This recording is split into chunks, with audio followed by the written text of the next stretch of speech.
with some sort of proof that the cult is all a lie, the spirits aren't real. And once this happened publicly, in this particular case, the culture collapsed. Okay, this is episode 31. This is part 2 to last week, so if you haven't listened to that one, go ahead and listen to it. The main idea today is, what does the future bring for the United States? Are we going to collapse? Are we going to turn into something even greater? Are we going to have space marines? We're going to go into space and shoot China from space? I don't know, but that's what we're going to talk about today, what the future holds. And it's based on the ideas from last week, these cycles, institutional and socio-economic cycles that are described in George Friedman's book, Storm Before the Calm.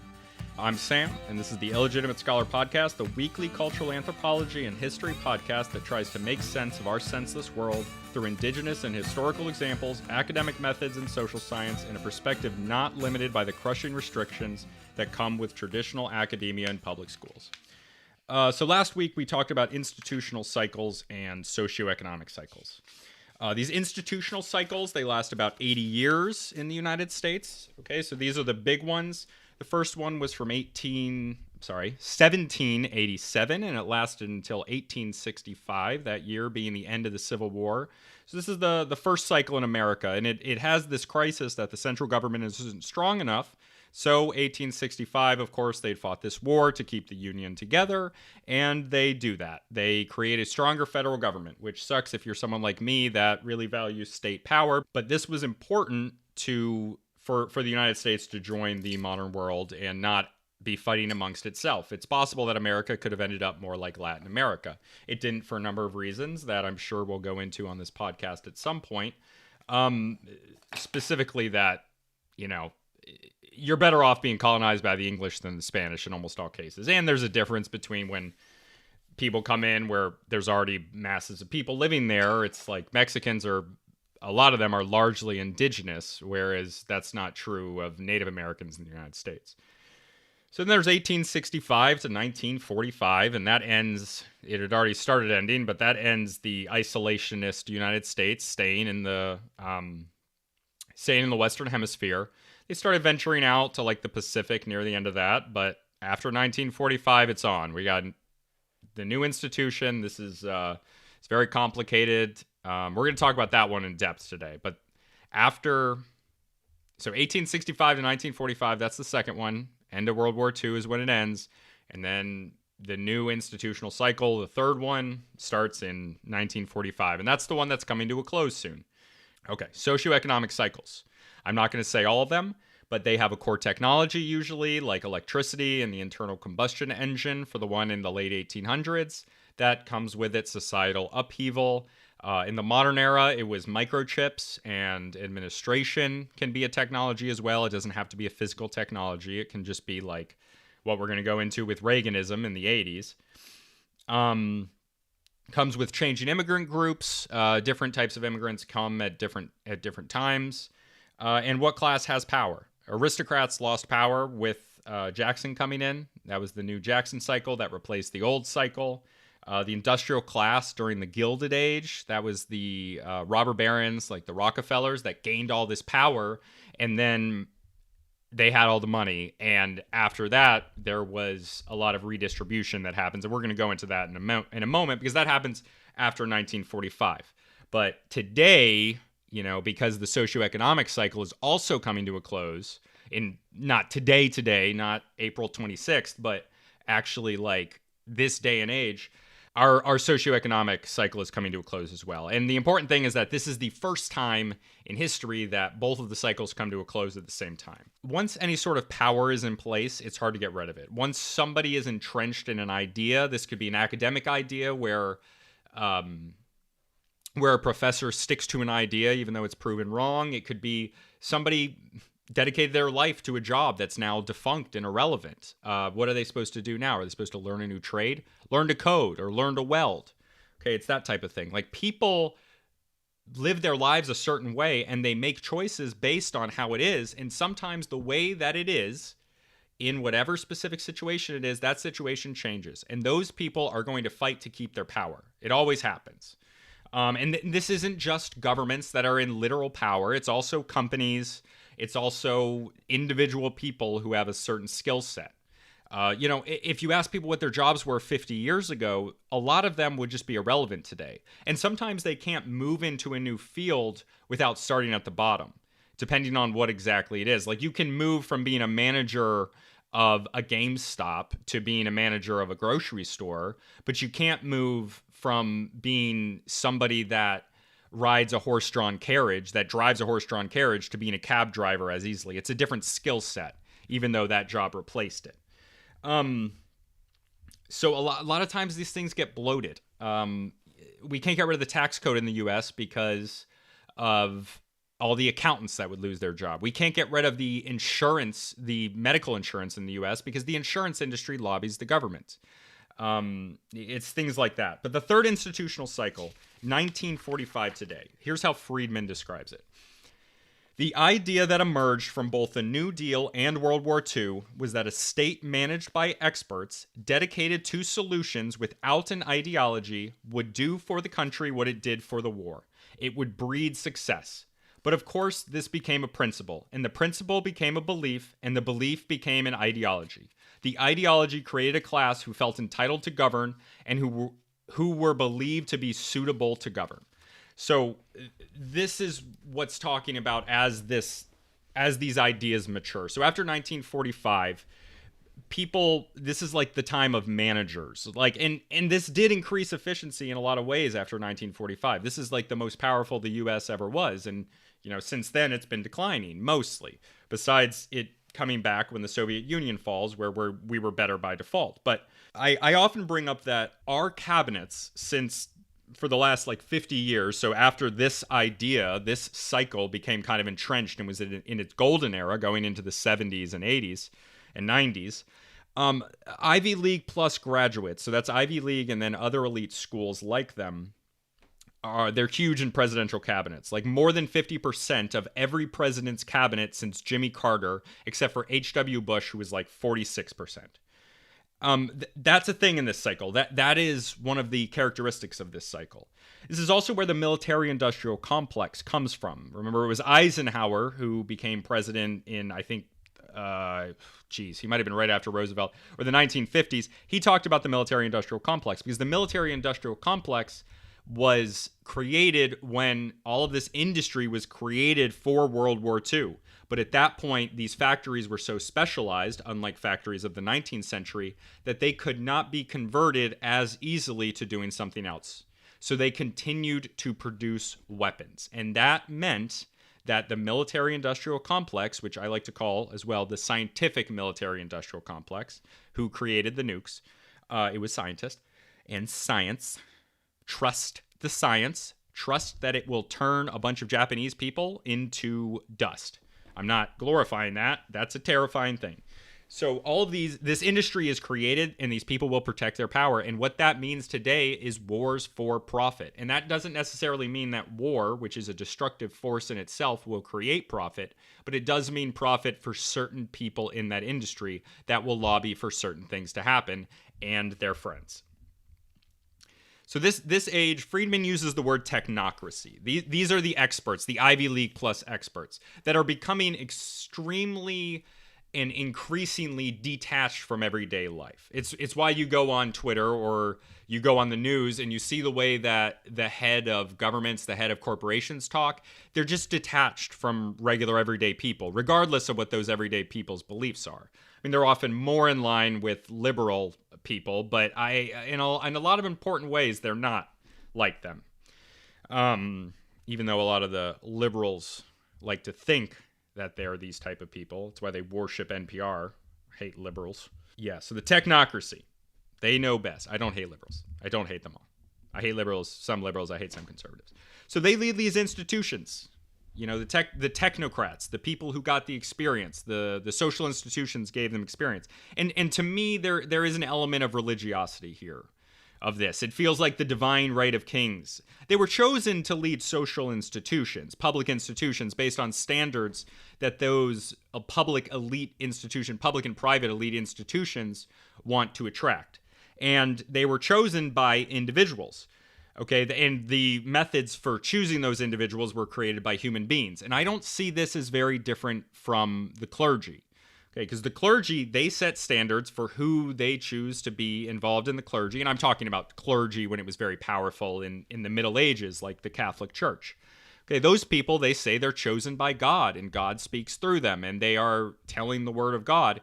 And to be honest, the technocrats feel like that to me as well. Somebody from an Ivy League school like Anthony Fauci coming out and lying to our faces, but people believing them because they're in this position, even though you can read his emails and say that Fauci lied. I mean, he did lie. He factually lied. But people will either ignore those emails or they'll discount them.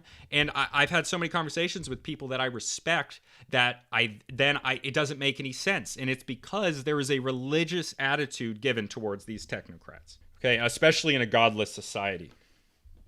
Clergy were chosen by God in a society that loved God. And in our society that is godless, largely, atheism has thrived in this time.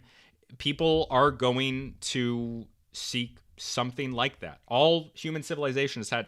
Look, this is another episode, but they are the clergy of a post-industrial society. These are the elites, just like the clergy were. The clergy were often elites, kids who were not the first sons, so they had to get power some other way. Okay. So there's massive consumer debt in this time period, especially now, but it's been growing since this time started. And if you'll remember from before, a problem of the industrial socio-economic era was that there wasn't enough demand. People were not purchasing enough items, but purchasing enough products to keep the money flowing. There was too much money in the assets. There was too much money in investment. There was too much of this, and there wasn't any real demand to meet the incredible output that they'd produced. So they got to the point where they had increased production, and demand in 1945 and afterward starts to meet that supply. And part of that is with the GI Bill. So the GI Bill is what happens at the end of the second institutional cycle, and it starts in the third institutional cycle. And it created the demand, created massive home ownership, stakeholders in the community, and this led to a shift from the Gilded Age this happened over decades, changes in laws, things like that, and appeasing communists a lot. That's ignored in history, but putting in laws to avoid a communist revolution was a thing in the early 20th centuries in America. And it should have been. The Gilded Age has this massive wealth disparity between the rich and the poor. And then when you get into the 1950s, which a lot of people, especially conservatives, look back at as a great time in history, not great on the racism, but a lot of things are going very, very well for most Americans. And yes, that is white Americans, but that's most Americans, especially at that time when the country is 90% white. But now, today, we're back to this Gilded Age shit, where there is not enough demand, okay? And I'm going to talk about that more in a second, but this is the end of the institutional cycle that we're at, where these technocrats nobody trusts them. Over the past 50 years, all institutional trust is just tanking. People don't trust government. They don't trust schools. They don't trust government officials. They don't trust companies. They barely trust the military and cops anymore, which historically usually have a lot of trust. But trust in society between each other is way, way down, and has been for decades, and has been steadily going down. Some up, some down for specific things going on, but we're on a downward trend. And it shows that the institutions that were created, this is the institutional cycle, is near its end. So that's what we're coming to. But we are also coming to the end of the socio-economic cycle. This hasn't happened in history, where the end of the socio-economic cycle, according to Friedman, ends at the same time as the institutional cycle. So what we are in right now is the Reagan cycle. And this is the economic cycle that has been guided by Reaganism since his election in 1980. I often joke that, it was Reagan, and then it was Reagan 2 with H.W. Bush until 92 or 96. And then you had Clinton, call him Blue Reagan. And then you had Bush, which was, Cowboy Reagan or Texan Reagan, or fake Texan actually from Connecticut Reagan, which is really what Bush is. This is Bush 2, the dub. And then you have black, cool basketball guy Reagan, Obama. And then you have Trump. And then you have old, racist, creepy, smelly Reagan, and that's Joe Biden. And I mean, really, it's just, the executive branch at this point and whoever is pulling the strings. But I digress. This is the Reagan cycle. And so what happens in this time is that the GDP, and this is from Friedman, GDP has increased more than 35% since about 1993.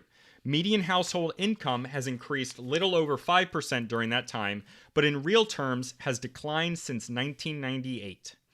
This is the time, literally in 1980, when wages start diverging from efficiency. And just like in the industrial era, the output has increased, but the income that people have, and thus the demands that there is down. The difference is that today we have high consumer debt as well as a high government debt, whereas in the early 20th century, when they were dealing with this, people just were saving money instead. And they weren't, saving that much, and a lot of people were still very poor. They were saving more than they were today, because today, I think the average net worth for a lot of age groups is negative because people are in a lot of consumer debt. So it's a problem. We had 2008 and things haven't really improved. They didn't really put in place things to fix it. And I believe what you're seeing right now in 2023 and this spring is the final, it's working itself out right now. We're coming to a place where our economic system can no longer support what it has been supporting for years and years. And if it's bad enough, it will create a need for real socioeconomic change. And this would support Friedman's idea because he believes that it ends in 2030. That would be the 50-year time frame from 1980 to 2030. So his idea would be that it gets bad enough that there needs to be socioeconomic reform, and I assume that this would come with somehow consumer demand needs to go back up. And that would mean that people would need to make more money, and this money would essentially need to come from oligarchs, billionaires, multinational corporations, who have all increased their wealth, and the wealth disparity has increased. This happened throughout the 80s and 90s. It was accelerated after 2008, and then it was accelerated again during the pandemic in several times over. And we're seeing the manifestation of that. We're seeing the economic destruction that's coming from that, with the banks that are starting to collapse, and logistics is not working, and consumer debt is going way up just in the past few months. So we're coming to a crisis. And this, again, feeds into Friedman's argument. Price to earnings ratios in companies are way, way higher than they have traditionally been. 15 to 18 price to earnings, and that's the price of a stock and market cap once you average out the whole of the company. Price of a stock versus the amount of earnings that they get. And the number is traditionally 15 to 18. I think now it was in the 30s the last time I checked. I hope it's still around there and it hasn't changed a lot, but that's not good. That means that companies are overpriced. And that means that they will have to come down. I mean, it's gravity. I know that we're talking about stock prices here, but it works. Physics works in this situation. If traditionally it's been 15 to 18, the rules need to change drastically for that to continue. But really, to me, it is a marker of an overvalued market. And that is a marker of needing an economic crisis that will probably overcorrect and come down low. And when that happens, there will be less investment. And it'll be a problem like 2008 or maybe 1920s. Maybe we'll do roaring 20s. They're not so roaring, but just like the Depression at the end of the 20s, maybe we'll start with one this time. That would be interesting for the 2020s instead of the 1920s. We'll start with a depression. It's already 2023. We had a pandemic. Let's get a depression in. That'd be fun. We'll have the roaring 30s instead. Or we'll all die. Either one. Either way, I don't have to worry about it. Because if it's roaring, it's going to be roaring. If I die, what am I going to worry about? I want to be reincarnated as one of Abby Shapiro's kids. And you know she breastfeeds.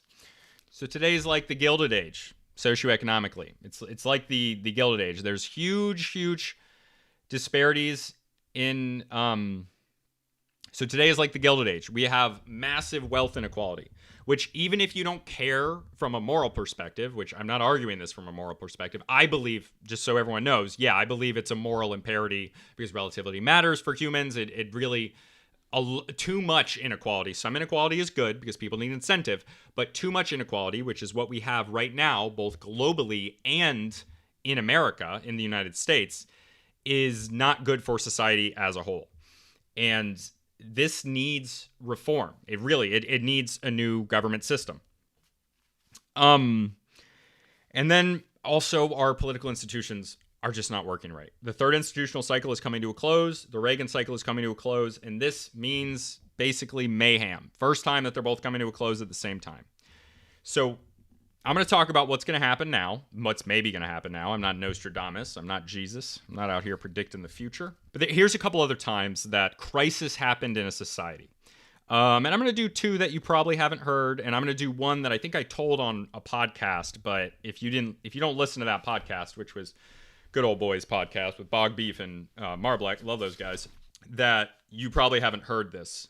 But we'll start with the Roman Republic, okay? So the Roman Republic, it has this crisis in government. And remember, the institutional and socioeconomic cycles, those are for America. Those are American. They don't apply elsewhere. The Roman Republic grows too large. Okay, the Senate is too slow to make decisions. So they have a republic where they have senators, consuls that are voting, and they have this government system throughout the time that they are expanding throughout Italy. And eventually they get too far away. And the Republic, in the technology of the time, they had great roads. I think they had great roads even in the Republic. They just couldn't make decisions fast enough. So it required somebody who could make split decisions for a larger area. And this turned into Rome having an empire. Skipping the details, Rome has this crisis where their government is not working anymore. So they reform it. They make an empire. Empire turns into one of the largest that ever has existed. And that's incredible. That's what they do. Their new technology, which was the technology of administration in the form of an empire that was administered properly, that was their tech that allowed them to do that. The Roman Republic, that was an example of a successful into the future cycle shift where there was a paradigm shift and a giant reformation of how the country functions. Probably larger even than the institutional shifts in the U.S., going from a republic to an empire. But maybe we're coming on the true American empire. Maybe the gloves are coming off. So we're an empire already, just governed in a democratic republic, but maybe the gloves are coming off. Empire next, American empire. We'll get a new flag. So the British Empire is coming to a close in the 20th century. It has come to a close now. Sorry, Britain. France kept a few possessions, but you haven't. Okay, the UK has not. Might even lose Scotland. So the British Empire is huge. And going into the 20th century, they were the largest power ever. And then especially after World War I, when they took German possessions in the form of land and people. So they were the biggest empire ever, I think, by land area. But it's over, okay? The British Empire is over. So decolonization happens in the early to mid 20th century. The UK, England, they lose almost all of their colonial possessions. And that requires a reformation of the society. And now they didn't necessarily reform the government into something different than it was. They still have parliament. They still have the monarchy. But without knowing too many of the details, I just know that it required a massive shift in society to transition from being the largest empire in the world to having one relatively large island in a cold ocean. When an empire is brought down to this level, it's generally called a rump state. And I don't know if that necessarily applies specifically in this case because it wasn't an empire that spread out, like it wasn't a land empire like that. They were different type of empire. But the British Empire successfully reformed, successfully as of now. They still exist, and it's been a while. It's been almost 3 generations. They successfully enough reformed into a completely different type of country. So the Roman Republic grew into the empire and they grew larger. The British Empire, they downsized, did a little downsizing. The old empire retired, moved into a 2-bedroom condo on the water. Spends his days fishing and painting, okay? That's what they do. So The Cassowary's Revenge is an ethnography written by an anthropologist from the 90s. It's a little-known book. It was used in a class for me, and I really liked it years ago when I was an undergrad. And in The Cassowary's Revenge, there's an island on Papua New Guinea. Okay, and on this island, there's many, many cultures. Papua New Guinea is New Guinea, the island. Papua New Guinea is a country, kind of. There's many, many diverse cultures. It's very, very different in this place from other places. And on this island, or in this one village, it's a few thousand people, they have a very strictly misogynistic cult. And this misogynistic cult, literally, like, when I say misogynistic, I mean they are men that rule the society. Men of different ages go in different stages of this cult, and they learn more things. And in this society, the gods, the spirits, they kill women and children sometimes, like a few a year. And as you go up higher stages in this cult, you eventually learn that, yeah, it's the guys killing the women and the children. Don't know exactly which situation some of the women and children would die in. Like, these guys are dressing up, they're doing drugs, getting drunk, and they're kidnapping people and kidnapping women and children sometimes killing them. They're instilling terror in the society. And some of the women, I assume, figure out that it's the men that are doing it. But obviously, they don't outwardly speak out against the cult because, of course, if you piss off the cult, whether or not it's the men or not, whether it's like a spirit, you piss off the spirit, you outwardly go out and you're like, oh my God, it's the men that are doing it. It's all fake. And then you die. I mean, people know. Okay, so that's how this cult functions. And the society is functioning in this way. But what happens is missionaries come in, Christian missionaries, and they bring with them food and medicine and all these other things, and they bring with them the ideas of Christianity. And Christianity, regardless of what the liberals will tell you today, has been a force for rights for women for a very long time in very many different places, and especially in this place. Okay, because Christianity brought that women, this was like a church that lets women be pastors, I think, and it also lets them hold other prominent positions in the church. Okay, and these ideas are appealing to the women here. And eventually what happens is 5 women jump on the stage in the church one day, and they announce together that, with some sort of proof, that the cult is all a lie, the spirits aren't real, and it's just the men. It's just the men doing it, and that's all it's ever been. The cat's out of the bag then. Okay, everyone sees it. It was 5 women, not one. And with the new experience, with the other things, the other ideas they'd seen, this idea is now acceptable to the society, to everyone in it. And once this happened publicly, in this particular case, the culture collapsed. The cult collapsed. Even if they wanted to continue doing it, even if the cult formed together and they went out and kidnapped these 5 women and killed them brutally, it doesn't work anymore. So after that, the women got uppity is what happened. And I'm not, the women got uppity is what these misogynistic guys would think, because they grew up in a cult and they were used to having a certain level of power. And when I say the women got uppity, I'm saying that because domestic violence increased quite a lot, which is not a good thing. Obviously, the cult wasn't good before, but this cult, in response to meeting the outside world and seeing everything that goes on in the outside world and the new technology and the food and the new ideas, the cult collapses. And the cult was bad for women by plenty of metrics, but so is rising domestic violence rates. It acted as a method of social control that worked in their society. And now they didn't adapt their own society. They didn't change the cult and turn it into something that accepted women. The cult died. It's gone. And that was a big part of their culture. And now I think a lot of them are adopting Christianity. But it's a culture outside of theirs, and it will require some time for them to make sense of it. But regardless, their culture, or at least that part of it, is not going to survive as the dominant culture. It just hasn't, because it's been taken over by this other thing. Whereas the British were able to reform and keep what was their culture mostly intact. The Roman Republic was able to reform and get even stronger.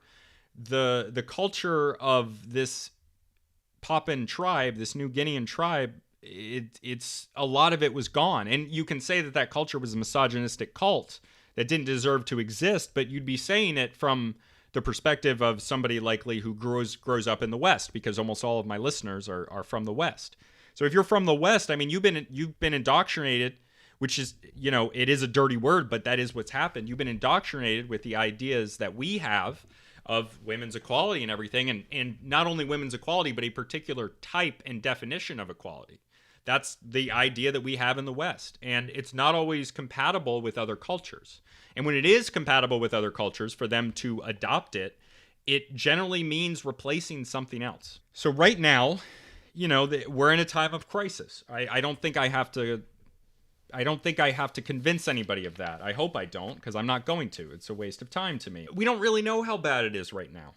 We don't know how serious the crisis we're facing is, because we're living through it, and we don't know how it's going to end, and nobody, including me or anybody or Einstein or Jeff Bezos, knows the complete picture, because there's too many intertwining parts. It's a society of hundreds of millions of people, and arguably Western culture involves the entire Western Hemisphere, as well as Western Europe and other European diaspora countries in New Zealand, Australia, as well as intertwining in the entire global world.